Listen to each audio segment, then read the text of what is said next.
Bonjour à vous les Gémeaux, je suis ravie de vous retrouver pour la lecture de vos énergies générales concernant la période du 15 au 31 janvier 2022. J'espère que vous allez tous et toutes très bien. Allez, on va commencer votre guidance avec un petit message du petit oracle des fées.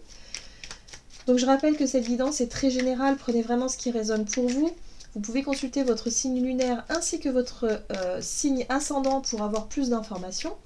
Et puis pour les personnes qui souhaitent une guidance personnalisée, vous pouvez me joindre via mon site julieguidance.com. Allez, c'est parti, Gémeaux, ascendant Gémeaux et lune en Gémeaux. Vous avez la fée du bélier. Exerce ta volonté et sois audacieux. Ok. Alors, on vous invite quelque part à vous écouter, à vous affirmer peut-être durant cette période, les Gémeaux. Il y a un besoin d'oser, voilà. Osez vous montrer tel que vous êtes, osez peut-être vous positionner, osez faire des choix importants pour vous, mais vraiment pour vous. Pardon. Allez, c'est parti. Gémeaux, ascendant Gémeaux, lune en Gémeaux. On va regarder un message du tarot psychique. Donc du 15 au 31 janvier pour les Gémeaux. Ok, bon, on voit bien qu'il y a quelque chose qui ne vous satisfait pas. Hein. Il y a une espèce de routine, il y a quelque chose ici, ou alors, vous savez, une espèce de petite déception, quelque chose qu'on rumine, quelque chose qui, émotionnellement, franchement, ça vous convient pas. Il y a quelque chose qui vous convient pas, qui vous mine le moral, ou en tout cas, à laquelle vous pensez tout bas, hein, vous dites, ah ouais, mais non, là je m'ennuie, ou là ça me plaît pas. Il y a quelque chose comme ça qui vous mine un peu le moral. Là, on vous invite vis-à-vis de cette situation-là, du coup, à vous positionner peut-être, hein. Ouais, c'est une position de sacrifice. Vous avez l'impression de vous sacrifier dans une situation parce que vous vous ennuyez. Alors ça peut être très bien sur le plan professionnel, mais ça peut être aussi sur le plan personnel, relationnel. Donc voyez comment ça peut résonner pour vous. Mais il y a l'idée ici d'avoir l'impression de se sacrifier, de perdre du temps aussi, le rapport au temps, de dire bah oui mais bon, moi j'ai envie de faire d'autres choses, j'ai envie de faire ça, là je suis obligée parce que je me suis engagée ou parce que, voilà.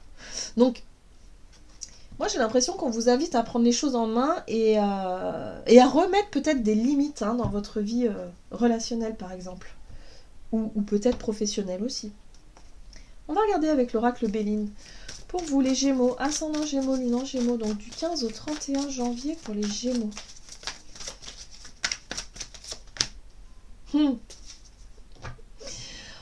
Bon, vous avez la grâce. Compassion, inspiration, bénédiction, protection, éveil spirituel et médiumnité. Ici, on vous parle de votre côté un peu, de votre part spirituelle. Voilà. Donc, ce qui vous mine le moral actuellement, ce qui est peu réjouissant dans votre quotidien, il y a l'idée d'avoir un regard différent grâce à votre, je dirais, à votre côté un peu, à votre spiritualité d'une certaine façon. Vous savez, un regard plus détaché, avoir le fait de voir les choses avec du recul, avec sagesse, avec un regard spirituel tout simplement, hein, sur votre vie, sur ce qui se passe. Et là, c'est ce qui va vous aider, à mon sens, par rapport à cette situation qui est assez routinière, en fait, qui tourne en boucle comme ça chez vous. Il y a quelque chose d'ennuyeux, il y a quelque chose qui vous plaît pas, qui vous épanouit plus. Et là, je pense que vous allez avoir un regard neuf là-dessus, un regard beaucoup plus sage, un regard beaucoup plus dans l'ouverture du cœur, hein. Il y a quelque chose comme ça avec la compassion, il y a quelque chose de cet ordre-là. Bon. Alors, ça peut concerner, on vous parle ici de votre santé, alors, ou de votre bien-être de façon générale. Vous savez, l'épanouissement personnel, ce qui vraiment vous permettrait de vivre une vie plus épanouissante, avec une meilleure santé peut-être aussi. Donc, vous voyez comment ça peut résonner pour vous. On vous parle ici de repos, de quiétude, d'intériorité, de ressourcement, de paix intérieure et de quête de guérison. Donc ce qui va vous aider à mon sens ici, c'est votre côté un peu spirituel, c'est peut-être les choses, les regards, le regard avec, ouais, qui est beaucoup plus sage, beaucoup plus mature. Il y a un détachement aussi par rapport à ce que vous êtes en train de vivre. Vous allez pouvoir vous détacher plus facilement pour essayer de comprendre. Vous voyez, on est dans le développement personnel et dans le cheminement ici pour vous. Vous allez comprendre quelque chose d'essentiel. Moi, je pense qu'il y a une prise de conscience ici grâce à ce regard-là que vous allez avoir sur votre vie, hein, sur votre quotidien, des choses qui vous épanouissent plus aujourd'hui. Ça va vous permettre de prendre conscience de quelque chose d'essentiel. Ok, c'est un rapport avec votre bien-être aussi, hein. Bien-être, santé, générale à ce niveau-là. Qu'est-ce qu'on vous dit? Gémeaux, ascendant Gémeaux, lune en Gémeaux, du 15 au 31 janvier. Non, il y en a trop, il m'en faut une. Gémeaux, ascendant Gémeaux. Ok. Vous avez l'esprit du lion, très bien. Faites preuve de générosité d'esprit. On vous invite... Alors, moi je sens avec cet esprit du lion, là, cette énergie-là, qu'on vous invite justement à être audacieux, à faire des choix, à poser des limites sur ce qui ne vous convient plus, mais tout en ayant un regard très sage, très posé quand même. Il y a quelque chose de très sage pour moi ici. C'est comme si vous allez prendre conscience de quelque chose d'essentiel vis-à-vis de votre propre bien-être. La notion de sacrifice qu'on a vu tout à l'heure, c'est peut-être que vous sacrifiez du temps, de l'énergie à vous occuper de choses ou de personnes qui ne sont pas du tout faites pour vous. Ou en tout cas, qui ne sont pas dans votre intérêt personnel, par rapport à votre bien-être, par rapport à votre épanouissement, je dirais même personnel. Donc là, on vous invite vraiment à vous concentrer sur ce qui pourrait vous rapporter quelque part quelque chose de plus équilibré, hein, de plus juste pour vous dans vos relations ou dans ce que vous voulez faire. Voilà, après c'est à vous de voir. Ok, vous avez l'esprit de la sauterelle qui vous parle de faire un acte de foi. Faire un acte de foi, c'est s'engager en confiance dans un projet ou dans une situation, mais faire les choses avec foi, avec cœur, avec intelligence aussi, intelligence du cœur. Vous voyez, il y a vraiment ça qui ressort chez vous. Bon, ok, qu'est-ce qu'on vous dit d'autre? Énergie d'action et activité avec l'oracle des nombres. Pour les Gémeaux, ascendant Gémeaux, lunaire Gémeaux, il y a toutes les cartes qui sont tombées. Alors, ok, alors, Gémeaux, ascendant Gémeaux, lune en Gémeaux, énergie d'action et activité du 15 au 31. On parle bien des partenariats, des engagements, des contrats, des personnes avec qui vous avez peut-être promis des choses aussi, hein. Voilà. Et là, vous prenez du recul. Il y a l'idée de revenir sur certaines promesses, sur certains engagements, sur certains contrats aussi qui ont pu être signés. Voilà. Il y a quelque chose ici qui fait que vous revenez en arrière parce que ça ne vous convient pas, vous ne vous épanouissez pas dans quelque chose. Ça peut être une relation aussi, hein. Qu'est-ce qu'on vous dit? Gémeaux, ascendant Gémeaux, lune en Gémeaux. Pour la période du 15 au 31 janvier... Avec le tarot, vous avez la 5 de coupe, ben ouais, il y a quelque chose qui vous déçoit ou qui vous a déçu. La 5 de coupe, c'est les regrets aussi. Comme si quelque part, vous pensez régulièrement, vous avez quelques regrets, ou de se dire, bah oui, mais j'aurais peut-être pas dû m'engager, là-dedans, j'aurais peut-être pas dû faire ça. Vous voyez, il y a un peu de culpabilité, il y a un peu de regret ici. Bon. Bon, le pendu. Le pendu, c'est une énergie qui va vous apporter la capacité de voir les choses différemment. Il y a un nouveau regard que vous allez pouvoir porter à votre vie, à votre quotidien, hein, grâce à une prise de conscience, grâce à ce fameux regard un peu plus sage, un peu plus spirituel aussi. Peut-être aussi grâce à un travail de développement personnel ou d'épanouissement personnel, pour pouvoir chercher à être heureux tout simplement, à être épanoui dans sa vie. Ok. Vous voyez, la spiritualité, c'est ce qui va beaucoup vous aider. Il y a vraiment cette notion de confiance, de foi. Hein, la foi en la vie, la foi en votre destinée, en l'univers, en Dieu, en tout ce en quoi vous croyez finalement. Hein. La spiritualité, c'est quelque chose de très personnel, c'est très intime même, j'ai envie de dire. Donc là, il y a vraiment cette notion de se reconnecter à cette dimension spirituelle qui va vous permettre d'avoir un regard et une prise de recul différente par rapport à ce que vous avez pu faire par le passé. Donc là, on vous invite quelque part à être audacieux, à oser vous affirmer, faire des choix, ou en tout cas vous positionner dans ce qui pourrait vous épanouir davantage, vous, et pas être dans cette notion de sacrifice. Alors, il va falloir retrouver une forme d'équilibre ici. Et oui, vous avez l'énergie du fou, donc vous avez des énergies très fortes quand même, entre le pendule, l'étoile, le fou. Il y a un changement de regard sur votre quotidien, sur votre vie, une prise de conscience de quelque chose d'important qui fait que vous allez décider. Pour moi, hein, la carte du fou, c'est la prise de risque. Hein.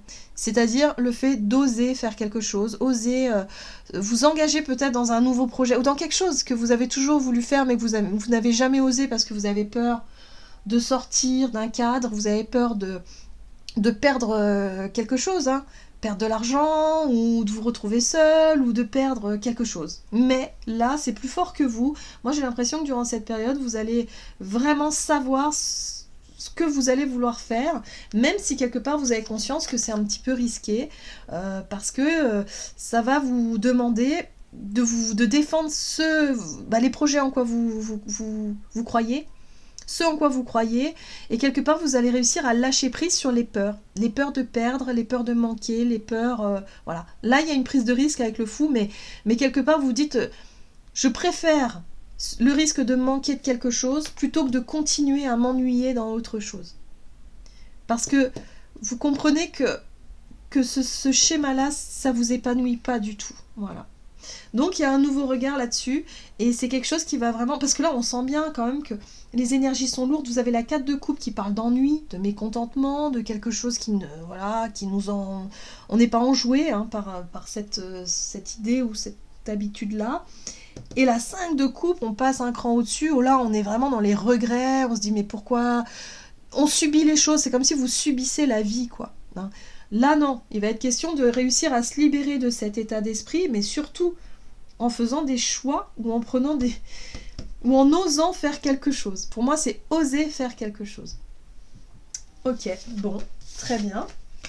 Donc vous voyez comment ça peut résonner, hein. En tout cas dans votre énergie d'action et activité, c'est ce que vous avez envie de faire, c'est oser prendre les devants pour poser des limites ou faire des choix, enfin je sais pas, non, ça c'est à vous de voir, mais il y a quelque chose ici à faire. Ok, on va voir sur le plan relationnel et sentimental. Donc du 15 au 30, on retourne dans les partenariats, c'est impressionnant. Les relations sont mises, il y a des grosses remises en question sur le plan relationnel, mais surtout dans nos engagements. Moi, ce que je ressens, c'est plutôt dans l'idée de nos engagements, de s'être engagé auprès de quelqu'un. Ça peut être un parent, un membre de la famille, ça peut être un ami, une amie, ou un partenaire de vie, mais en tout cas, il est question de revenir sur des engagements ou des promesses. Voyez ? La persévérance, c'est comme si quelque part vous continuez, vous persévérez à faire quelque chose que vous n'aimez pas. Voilà, donc ça peut être dans un engagement, aussi dans un contrat de travail. Hein. Mais là, on est plutôt sur le relationnel, on est sur l'idée de promesse. Pour moi, vous avez promis quelque chose. Voilà, et là, il y a une remise en question. Prise de recul, la 2 de bâton, c'est la prise de recul ici, pour réévaluer l'idée de l'engagement. Vous revenez sur vos engagements. Ouais, il est question de mettre fin à un engagement. Donc ça peut être une rupture, hein, parce que vous vous rendez compte ici que vous n'êtes pas heureux, vous n'êtes pas épanoui dans une relation, c'est possible. Mais ça peut être aussi un engagement, peut-être familial, hein, de dire bah oui, mais moi j'avais promis, je sais pas moi, si vos parents, par exemple, hein, je sais pas, hein, je vais prendre un exemple, un parent malade, vieillissant. Vous lui avez promis que vous serez toujours là à s'occuper de lui ou d'elle, et là vous vous rendez compte que moralement vous êtes en train de dégringoler, que c'est pas épanouissant pour vous, que c'est peut-être pas votre mission de vie, c'est pas votre chemin, et là vous décidez du coup peut-être de prendre du recul sur cette situation, sur cet engagement que vous avez pris, pour essayer de faire les choses différemment, voyez, et sortir d'un engagement, parce que là ça va pas. Je sais pas, j'ai vraiment cette notion de prendre soin d'eux, la notion de sacrifice, s'oublier soi au profit du bien-être de quelqu'un. Mais ça se fait pas que dans les relations amoureuses, ça se fait aussi dans les relations familiales. Et ça, on le voit très bien lorsqu'il y a quelqu'un qui tombe malade ou qui est dépendant finalement d'une tierce personne. Eh bien parfois, on va s'engager naturellement avec le cœur dans cette mission. Mais si on n'est vraiment pas épanoui, si on n'est vraiment pas dans cette... je sais pas, dans quelque chose où on sent qu'on n'est pas à notre place, alors il faut... Voilà. Il y a cette notion de sacrifice qui est là, et là on se dit non, c'est plus possible. Donc il y a un besoin de remettre quelque chose en question à ce niveau-là. Alors j'ai pris cet exemple-là, mais ça peut être un autre exemple aussi. Vous voyez ? On revient sur une notion d'engagement vis-à-vis de quelqu'un ici.